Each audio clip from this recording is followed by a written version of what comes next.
আসসালামু আলাইকুম সবাইকে। কম্পিউটার ওয়ার্ল্ড এবং ওয়ার্ল্ড আইটি ফাউন্ডেশনের পক্ষ থেকে আপনাদের সবাইকে জানাচ্ছি স্বাগত। আজকে আমরা দেখব একটি আইডি কার্ড কিভাবে বানানো যায়। সো এখান থেকে প্রথম দিন ফাইল থেকে একটি নতুন পেজ ওপেন করে নিচ্ছি। সো এখান থেকে আমরা সাইজটি নিচ্ছি 2.125 ইন্টু 3.375। এখান থেকে আর্টবোর্ড সংখ্যা আমি 2 করে নিলাম। এরপরে অ্যাডভান্স অপশন থেকে CMY কে কালার মোডের রাস্টার ইফেক্টে 300 থাকছে এবং প্রিভিউ মোডটা ডিফল্ট থাকছে। এখান থেকে ক্রিয়েট করে নিলাম। এখান থেকে ক্রিয়েট হওয়ার পরে আমাদেরকে করে নিতে হবে মার্জিন করার জন্য আমরা আর্টবোর্ডের সমান করে একটি শেপ আঁকবো। আর্টবোর্ডের সমান করে শেপ আঁকার পরে আমরা সিমিলারলি যেভাবে মার্জিন করা হয় সেভাবে মার্জিনটা করে নিচ্ছি অফসেট পাথের মাধ্যমে। অফসেট পাথের এখানে -0.2 ইঞ্চেস দিয়ে নিলাম। এখানে প্রিভিউ অন করে ওকে দিয়ে দিলাম। এরপরে সিমিলারলি আগের মতোই কপি করে আমরা পাশে আর্টবোর্ডের জন্য নিয়ে নিলাম। তারপর ডিজাইনকে সিলেকশন করে রাইট ক্লিক মেক গাইড। তারপরে আমাদেরকে এই বাড়তি শেপটা যদি রাখার প্রয়োজন হয় রাখবো, না হলে ডিলিট করে দেবো। এখন আমাদেরকে যে শেপটার ভেতরে আমাদেরকে মূলত এই ডিজাইনটি করতে হবে সেই ডিজাইনটি আমরা করে নিচ্ছি। তো আমরা পলিগনাল শেপের ভিতরে আমরা যে কোনো একটি ডিজাইন বা একটি ছবিকে আমরা ইনপুট করবো। তো এখানে আমরা একটি পলিগনাল শেপ নিয়ে নিলাম। পলিগনাল শেপ নেওয়ার পরে এটাকে সামান্য বড় করে দিচ্ছি। সামান্য বড় করে দেওয়ার পরে আর্টবোর্ডে মিডল অ্যালাইনমেন্ট করে দিলাম। আর্টবোর্ডে মিডল অ্যালাইনমেন্ট করার পরে আমরা এটাকে একটা কপি করে সাইডে রাখছি। এখন আমরা আরও একটি কপি করার মাধ্যমে এটাকে এইভাবে একটি বাড়তি অংশ নিয়ে নিলাম। সো বাড়তি অংশ নিয়ে নেওয়ার পরে আমরা দুটি শেপকে সিলেকশন করে শেপ বিল্ডারের মাধ্যমে এইটুকু অংশকে রাখবো, বাকি অংশকে ফেলে দেবো। তো এখান থেকে আমরা ফেলে দিলাম। এখান থেকে ফেলে দেওয়ার পরে আমরা এখানে এই শেপটিকে রেখে দিলাম। এখন আপাতত নিচের যে শেপটি আছে নিচের শেপের ভিতরে আমরা যে কোনো একটি ছবিকে ক্লিপিং মাস্ক করবো। তো এখান থেকে আমরা চলে যাচ্ছি আমাদের নির্দিষ্ট ছবি আনতে। নির্দিষ্ট ছবিটা এনে বসিয়ে দিলাম। এখানে আমরা ছবিটাকে নিয়ে আসলাম। ছবিটাকে নিয়ে আসার পরে ছবিটিকে সাইজটিকে ছোট করব। ছবিটির সাইজটিকে ছোট করার পরে আমরা মূলত এটাকে আমাদের এই যে হেক্সাগনাল শেপটি রয়েছে তার ভিতরে অ্যাডজাস্ট করে দেব। কন্ট্রোল শিফট থার্ড ব্র্যাকেটের মাধ্যমে পেছনে পাঠিয়ে দিলাম এবং একটি শেপকে সিলেকশন করে আমরা রাইট ক্লিক করে মেক ক্লিপিং মাস্ক দিয়ে দিলাম। তো এখন আমরা এই ক্লিপিং মাস্কটিকে এখন ঠিকঠাক করার জন্য আমরা পজিশনিং ছোট করে নিচ্ছি। এটাকে পজিশনিংটা চেঞ্জ করে নিলাম। এরপরে এটার শেপটাকে আমরা স্ট্রোক কালার অফ করে নিচ্ছি। এরপরে আমাদেরকে এখান থেকে যে কোনো একটি নির্দিষ্ট কালার আমরা নিয়ে নেব। তো এখান থেকে নিয়ে নেওয়ার পরে আমরা এই শেপটির অপাসিটিকে কমিয়ে দিচ্ছি। অপাসিটি কমিয়ে দিলাম। এখন আমাদেরকে এই নির্দিষ্ট শেপের আমাদের যদি স্ট্রোক বসাতে চাই স্ট্রোকের ভিতরে আমরা ঢুকলাম। স্ট্রোকের ভিতরে ঢুকে আমরা কালো কালার দিয়ে দিলাম এবং স্ট্রোকে এখানে আমাদেরকে একটা জিনিস খেয়াল করতে হবে, স্ট্রোকটা আমাদের সবসময় এখানে বাহিরে থাকবে। তো এখানে বাহিরে দিই। এখানে আমরা একটি শেপ ডিজাইন করে দিলাম। এখন আমাদেরকে কি করতে হবে, পুরো আইডি কার্ডটি আমাদেরকে ডিজাইন করতে হবে। তো প্রথমে আমরা আগে লেখাগুলো লিখে নিচ্ছি। এখান থেকে আমরা যে কোনো একটি নাম দিয়ে দিচ্ছি। এরপরে আমরা আমাদের ডেজিগনেশন দিতে চাইলে ডেজিগনেশন দিতে পারবো। এরপর আমাদেরকে আরো একটি ফাইলের ভিতরে সেকশন আইডি নাও। এরপর আমরা এন্টার দিয়ে একটি টেক্সটের ভিতরে বিভিন্ন তথ্য দিয়ে দিচ্ছি।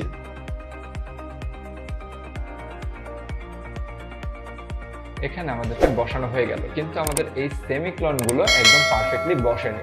সেক্ষেত্রে আমাদেরকে সেমিকলনগুলোকে পারফেক্টলি বসানোর জন্য এই যে সেকশনটি রয়েছে এই সেকশনের ভেতরে থাকা সবগুলো ডানে যে সেমিকলনটি আছে তার পাশে এসে একটি ট্যাবে ক্লিক করতে হবে। তারপর সকল সেমিকলনের পাশে যে কটি ট্যাব প্রয়োজন সে কটি ট্যাব আমরা দিয়ে আমাদেরকে এই সবগুলো সেমিকলনকে একটি সিরিয়াল বরাবর আমরা বসাতে পারবো। আর একটু ছোট করে নিচ্ছি আমাদেরকে। এখন এখান থেকে আমাদেরকে ফন্টগুলোকে চেঞ্জ করে দিচ্ছি। ফন্টগুলোকে আমরা পরিবর্তন করে আমাদের পছন্দ অনুসারে ফন্ট দিচ্ছি।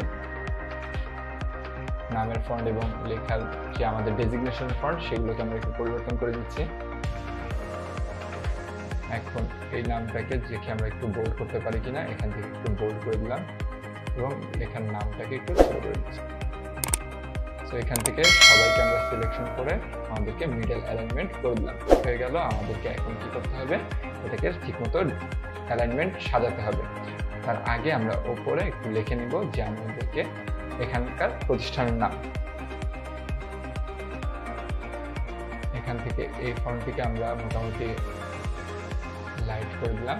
লাইট করে দেওয়ার পরে এই ফন্টটিকে আমরা একটু বড় করে দিচ্ছি। এখন সবাইকে আমরা মিডল অ্যালাইনমেন্ট করে দিই। এখন আমরা এটাকে একটু বড় বানিয়ে দিচ্ছি। এরপর আমাদেরকে যেটা করতে হবে, এখান থেকে আমরা এখন ডিজাইনটিকে সাজাবো আর একটু আমাদের নিজেদের মতো করে। এখান থেকে আমরা যে কোনো একটি শেপ নিয়ে নিচ্ছি। শেপ নেওয়ার পরে এখান থেকে আমরা এই শেপটি দিয়ে এটা নিচ বরাবর আমরা একটি লাইন টেনে দিলাম। লাইনটি আমাদেরকে ইচ্ছা মতো একটি কালার দিয়ে দিলাম। কালার দেওয়ার পরে এটাকে আমরা চাইলে ছোট বড় করে নিতে পারি। সো এখানে আমরা একটু ছোট বড় করে আমরা আমাদের নামের সমান করে নিয়ে নিচ্ছি। এখান থেকে আমরা ছোট বড় করলাম। ছোট বড় করা শেষ। এখানে আমাদেরকে নিচে শো করছে গ্রাফিক ট্রেনার। সো এখানে আমরা নিলাম। তারপরে আমাদেরকে বিভিন্ন ডিজাইনগুলোকে সাজাতে হবে। সো এখান থেকে আমরা নিয়ে নিচ্ছি আমাদের এই রেক্ট্যাঙ্গুলার শেপ। রেক্ট্যাঙ্গুলার শেপটা নেওয়ার পরে আমরা এখান থেকে এই শেপটি আঁকলাম। এই শেপটি আঁকার পরে আমরা যে কালার পরিবর্তন করা দরকার সেই কালারটাকে পরিবর্তন করব। আর এখানে আমরা চলে যাচ্ছি উইন্ডো থেকে আমরা চলে যাব পাথ ফাইন্ডার নামের অপশনটিকে ওপেন করতে। সো এখানে পাথ ফাইন্ডার নামের অপশনটিকে ওপেন করলাম। পাথ ফাইন্ডার নামের অপশনটির পাশে আমাদের থাকা ট্রান্সফর্ম অপশনের ভিতরে আমরা এই জিনিসটিকে পজিশনটিকে চেঞ্জ করতে পারি। তো সেক্ষেত্রে আমরা পজিশনকে চেঞ্জ করার ক্ষেত্রে আমরা একটা জিনিস খেয়াল করব যে আমরা কিভাবে চেঞ্জটা করছি। ডিরেক্ট সিলেকশন টুল নিলাম। আমরা ডিরেক্ট সিলেকশন টুল নেওয়ার পর এই দুটো অ্যাঙ্গেলকে আমরা সিলেকশন করলাম। তারপর আমরা এটাকে শিফট ধরে আমরা অ্যাঙ্গেলটাকে চেঞ্জ করে দিলাম। তো এইভাবে করে আমরা চাইলে খুব সহজে আমরা এখান থেকে ডিজাইনটি করতে পারছি। এরপরে আমরা নিলাম। এরপরে আমরা নেওয়ার পরে এখান থেকে আমরা অন্য কোনো কালার দিয়ে দিচ্ছি। সো এখান থেকে আমাদেরকে একটু ডার্ক ব্লুটা নিয়ে নিলাম। ডার্ক ব্লু নেওয়ার পরে এখান থেকে কাজটা করলাম। এখান থেকে আমরা এটাকে পেছনে পাঠিয়ে দিচ্ছি। তো এখান থেকে আমরা যে ডিজাইনটি করতে চাই সেরকম ডিজাইন করে নিব। এখান থেকে একটু আপ ডাউন করে নিলাম। এখান থেকে আমরা আমাদের এই পজিশনিংটিকে চেঞ্জ করে নেব। চেঞ্জ করে নেওয়ার পরে এই সিমিলার যে ডিজাইনটা সেটাকে আমরা কপি করে এই পাশে নিচ্ছি। এখান থেকে নেওয়ার পরে আমরা এটাকে রিফ্লেকশনের মাধ্যমে বিপরীত দিকে নিয়ে নিচ্ছি। আমরা এখান থেকে রিফ্লেকশন তুলে গেলাম। রিফ্লেকশন তুলে যাওয়ার পর আমরা এখান থেকে এটাকে ভার্টিক্যাল বা হরিজন্টাল রিফ্লেকশনটা করে নেব। সো এখান থেকে আমরা রিফ্লেকশনটা করে নিলাম। এখান থেকে আমরা এটাকে নিচের দিকে ডিজাইনটা করে দিলাম। এখন আমাদেরকে বাকিটা ডিজাইন করতে হবে। সো এখানে আমরা নিলাম একটি পলিগনাল শেপ। পলিগনাল শেপ নেওয়ার পরে আমরা শিফট ধরে পলিগনাল শেপটিকে ডিজাইনটা করবো এখন। সো এখান থেকে আমাদেরকে ডিজাইন করার আগে আমাদেরকে এটাকে পারফেক্টলি বসিয়ে নিলাম। তারপর এখান থেকে আমরা ব্লু কালার করে দিচ্ছি আমাদের শেপটিকে। এরপর আমরা এটাকে আমরা শিফট কালারটা ধরে কপি করলাম। কপি করার পরে এটাকে রোটেশন করে বিপরীত দিকে নিয়ে নিলাম। এখান থেকে বিপরীত দিকে নেওয়ার পরে আমরা এখান থেকে ডিজাইনটিকে বসাচ্ছি। এখানে পারফেক্টলি ডিজাইনটি বসানোর জন্য আমরা খুব ধৈর্য সহকারে কাজটি করতে হবে। কন্ট্রোল ওয়াই দিয়ে আমরা চাইলে করতে পারতাম। এখন আমরা কন্ট্রোল ওয়াই দিয়ে করে নিচ্ছি। কন্ট্রোল ওয়াই দিয়ে আবার ফেরত চলে আসবো নর্মাল মোডে। নর্মাল মোডে ফেরত আসার পর আমরা দুজনকে সিলেকশন করে অল্টার ধরে কপি করব। কপি করার পরে আমাদেরকে এখান থেকে সিমিলারলি এখানে কপিটা চেঞ্জ করতে হবে। এরপর আমরা এখান থেকে জিনিসটিকে কপি করে নিলাম। এখন আমাদেরকে চারটি শেপ আমরা যদি ডিস্ট্রিবিউশন করে দিই পারফেক্টলি, আমাদেরকে এখান থেকে পারফেক্টলি শেপে কনভার্ট হয়ে যাবে। তো এখান থেকে আমাদেরকে অন্যরকম আরেকটি ডিজাইন হয়ে গেল। তারপর আমরা যদি এখন সবার ফোকাসটি করে দিই তাহলে এখানে আমরা দেখতে পাবো যে মোটামুটি সুন্দর ডিজাইন হয়ে যাচ্ছে। সো এখান থেকে আমরা চাইলে ডিজাইনগুলো কমপ্লিট করতে পারছি।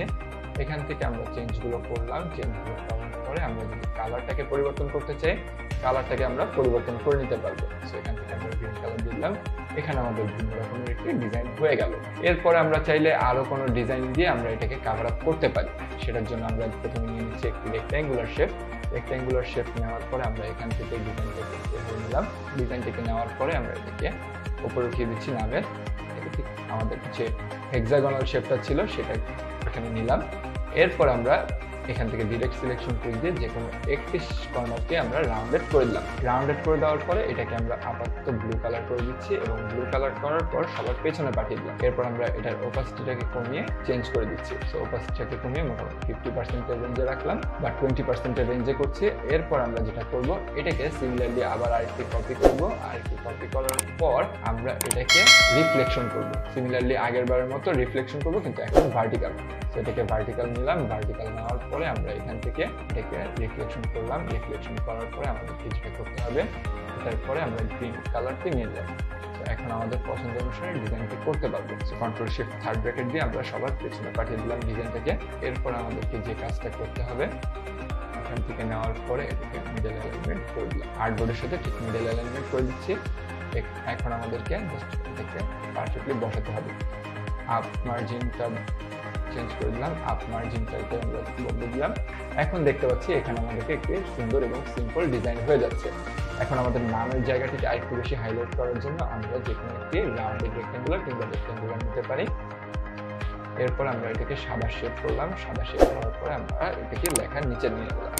এবার আমাদেরকে অন্যান্য শেপের উপরে আনতে হবে। অন্যান্য শেপের উপরে আনার পর এখান থেকে আমরা দুজনকে সিলেকশন করলাম। এটাকে আরেকটু ছোট করে নিচ্ছি এবং সাইজটিকে একটু পরিবর্তন করে নিচ্ছি। তারপর এখান থেকে আমরা এটাকে রাউন্ডেড করে নিতে পারবো। সো রাউন্ডেড করে নিলাম। রাউন্ডেড করে নেওয়ার পর এখান থেকে আমরা কাজটা করতে পারছি। এই গেল আমাদের ফ্রন্ট সাইডের ডিজাইন। মোটামুটি একটি সুন্দর ডিজাইন হয়ে গেছে। আরও যদি ডিজাইন করতে চাই সেক্ষেত্রে আমরা এখান থেকে বক্স শেপ নিতে পারি। বক্স শেপ নেওয়ার পরে এখান থেকে আমরা সেগুলোকে কালারটিকে চেঞ্জ করে দিচ্ছি। কালারটিকে চেঞ্জ করে দেওয়ার পরে এখান থেকে আমরা ওপাসিটিকে পরিবর্তন করে দিই। শিফট অল্টার ধরে ছোট করলাম। ছোট করার পরে আমরা এখান থেকে শেপগুলোকে ছোট ছোট শেপে কনভার্ট করে দিলাম। এখান থেকে আমরা এটাকে গ্রিন কালার নিলাম এবং এখান থেকে এদেরকে আমরা ওপাসিটিকে কমিয়ে দিচ্ছি। ওপাসিটিকে 60%-এর কাছাকাছি নিলাম। এবার সিমিলার এই শেপটিকে আমরা এদিকে কপি করলাম। এখান থেকে ছোট করে দিলাম। এখান থেকে আমরা নিয়ে নিলাম। এরপর আমাদেরকে এখান থেকে এটাকে ছোট করে দিলাম। সো এখান থেকে আমাদেরকে ফ্রি স্পেসগুলোতে আমরা আরও কয়েকটি শেপ বসিয়ে আমরা এটাকে সুন্দর মতো ডিজাইনটা করে ফেললাম। এখন যদি আমরা চাই এখানে আরো সুন্দর ডিজাইন করার জন্য, সেখানে আমাদেরকে এই রাইট সাইড বা ব্যাক সাইডের জন্য আমাদেরকে ডিজাইনটা করতে হবে। সো আমরা এখন ব্যাক সাইডের জন্য ডিজাইনটা করছি। কিভাবে আমরা সিম্পলি এই ডিজাইনটাও কপি করে আমরা রাইট সাইডেরটার জন্য নিতে পারি সেটাই এখন আমরা দেখব। সো এখান থেকে আমরা উপরের দুটি শেপকে কপি করে এই পাশে নিয়ে আসলাম। কপি করার পরে আমরা এটাকে রিফ্লেকশন করব। সো রিফ্লেকশনের ভিতরে আমরা ডাবল ক্লিক করে হরিজন্টালি আমরা রিফ্লেকশনটা করলাম। তারপরে আমরা পুরো ডিজাইনটিকে এখান থেকে নিচে নিয়ে আসলাম। নিচে নিয়ে আসার পরে আমরা এখানে খুব সুন্দর করে একটা ডিজাইন অ্যাপ্লাই করে ফেলতে পারলাম। এখন আমাদের যে উপরের শেপগুলো আছে সেগুলোকে নেওয়ার জন্য এখান থেকে আমরা কপি করছি এটাকে। সিমিলারলি আমরা এদেরকেও রিফ্লেকশন করব। এখান থেকে চাইলে আমরা এদেরকে একটু নিচে বরাবর রাখতে পারলাম। এখন এখানে মূলত কি থাকবে, এখানে মূলত আমাদের কোম্পানির যদি কোনো টার্মস অ্যান্ড কন্ডিশনস থাকে সেখানে আমরা টার্মস অ্যান্ড কন্ডিশনসগুলো অ্যাড করতে পারবো। টার্মস অ্যান্ড কন্ডিশনস নিলাম। এরপরে আমাদেরকে এটাকে ঠিক মিডল অ্যালাইনমেন্ট করে দিলাম। সো এখান থেকে আমাদেরকে হাইলাইট করার জন্য আমরা চাইলে এখান থেকে আরেকটি লাইন টুল নিতে পারি। লাইন টুল নিয়ে আমরা একটু লাইন এঁকে দিলাম। তারপরে স্ট্রোকে অবশ্যই একটি কালার দিতে হবে, না হলে আমরা লাইন টুলটিকে দেখতে পাবো না। সো স্ট্রোকটিকে আমরা এখান থেকে রাউন্ডেড করে দিলাম। রাউন্ডেড করে দিলে আমাদেরকে এই যে কর্নার্সগুলো রয়েছে, কর্নার্সগুলো শার্পের বদলে রাউন্ডেড হয়ে গেল। সো এটাকে আমরা স্ট্রোকটাকে এখন কমিয়ে দিচ্ছি, 0.5 দিলাম। আমাদেরকে এটাকে মিডল অ্যালাইনমেন্ট করে দিলাম। এখন এখানে টার্মস অ্যান্ড কন্ডিশন যা থাকবে সেখান থেকে আপনি টার্মস অ্যান্ড কন্ডিশন অ্যাড করতে পারেন। সো এখানে আমরা ডেমো টেক্সট দিয়ে দিচ্ছি। এখান থেকে ডেমো টেক্সটগুলোকে সাইজটাকে ছোট করে নেব। সো এখান থেকে ছোট করে নেওয়ার পরে আমরা 6 দিচ্ছি আপাতত। এরপর আমরা এটাকে ডিলিট করে আমরা আবার আরেকটি টেক্সট ফাইল নেব। এরপরে আমরা এই টার্মস অ্যান্ড কন্ডিশনের লেখাটিকে আমরা 2বার কপি করে নেব। সো আমাদের যে কয়টি টার্মস অ্যান্ড কন্ডিশনস থাকবে সেগুলো আমরা এখানে অ্যাড করতে পারবো। এখানে চাইলে আপনি বুলেট পয়েন্টও অ্যাড করতে পারেন, কোনো সমস্যা নেই। এখান থেকে আমরা ডিস্ট্রিবিউট করে দিলাম। এখান থেকে আর্টবোর্ডের সাথে নয়, অ্যালাইন টু সেকশন, এখানে ডিস্ট্রিবিউশন করে দিলাম। এরপর আমাদেরকে যেটা করতে হবে, এরপর আমাদেরকে ইস্যু ডেট কিংবা যদি আমাদের এক্সপায়ার ডেট থাকে সেক্ষেত্রে সেগুলো অ্যাড করতে হবে। সো এখানে আমরা দিয়ে দিচ্ছি ইস্যু ডেট আর এক্সপায়ার ডেট দিচ্ছি আমরা এখানে দিলাম। সিমিলারলি এখানে আমরা ট্যাবের ইউজ করে আমরা লেখার এই সেমিকোলনগুলোকে একই লাইনে আনবো। সো সেমিকোলনগুলোকে একই লাইনে আনা হয়ে গেল। এরপর আমরা এটাকে এক্সারসাইজটাকে একটু বড় করে আমাদের প্রয়োজন অনুসারে বসিয়ে দেবো। সো এখান থেকে আমরা বসিয়ে দিলাম। এরপর আমরা যদি এটাকে আরেকটু বোল্ড করতে চাই, সেক্ষেত্রে আমরা লাইট থেকে চেঞ্জ করে আমরা লেখাটাকে আমরা একটু বোল্ড করে দিতে পারি। এখানে সেমি লাইট করে দিচ্ছি আমরা আপাতত। এখানে আমাদেরকে আর্টবোর্ডের সাথে অ্যালাইনমেন্ট করে দিব, ঠিক মিডল বরাবর। সো মিডল বরাবর অ্যালাইনমেন্ট হয়ে গিয়েছে। এরপর আমরা যেটা করতে পারি, এখান থেকে আমরা আরও একটি চাইলে এখানে আমরা যে কোনো একটি কিউআর কোড অ্যাডজাস্ট করে দিতে পারি। সো আমরা কিউআর কোড ডাউনলোড করার জন্য আমরা গুগলে চলে যাব। গুগলে যাওয়ার পরে আমরা এখান থেকে দ্য কিউআর কোড জেনারেটর নামে ওয়েবসাইটে সার্চ করব। সো তারপরে এখানে আমাদের যে প্রয়োজনীয় কিউআর কোড সেটি আমরা এখানে লিখে দেব। সো এখান থেকে আমরা দিয়ে দিচ্ছি। এখান থেকে একটি যে কোনো কিউআর কোড আমরা সেট করে নিলাম। তারপর এখান থেকে আমরা কপি ইমেজ করে এখান থেকে 1000 পিক্সেলটা নিয়ে নিচ্ছি। তারপর আমরা আমাদের এখানে নিয়ে আসবো, কন্ট্রোল ভি দিলাম। এখানে অনেক বড় একটি কিউআর কোড চলে আসছে। এখান থেকে আমরা এটাকে জুম আউট করে এটাকে ছোট করে নেব। ছোট করে নেওয়ার পরে এটাকে আমরা ছোট করে নিলাম। এরপর এটাকে মিডল অ্যালাইনমেন্ট করে দিচ্ছি। এভাবে করে আপনি চাইলে যে কোনো একটি কিউআর কোড এখানে অ্যাডজাস্ট করতে পারবেন। এরপরে আপনাকে যেটা করতে হবে, এরপরে আপনি চাইলে আরও কোনো ডিজাইন করতে চাইলে ডিজাইন করতে পারেন। সেক্ষেত্রে আমরা এই ডিজাইনগুলোকে কপি করে আমাদের এই পাশে আর্টবোর্ডের জন্য নিয়ে আসলাম। নিয়ে আসার পর আমরা কপি করে আনি। এখান থেকে আমরা দুজনের ওপাসিটি কমিয়ে দিলাম। এখানে ওপাসিটি কমিয়ে দিলে আমাদেরকে অন্য রকমের আরেকটি ডিজাইন শো করবে। এখান থেকে আমরা মোটামুটি মাঝে মাঝে একটি ডিজাইন করছি। ডিজাইনটা এখানে নিলাম, আমরা রোটেশন করে এটাকে বিপরীত দিকে নিলাম।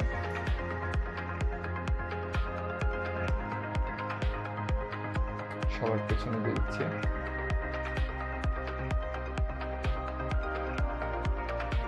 এখন আমরা এই শেপটাকে আরেকটু ছোট করে দিই।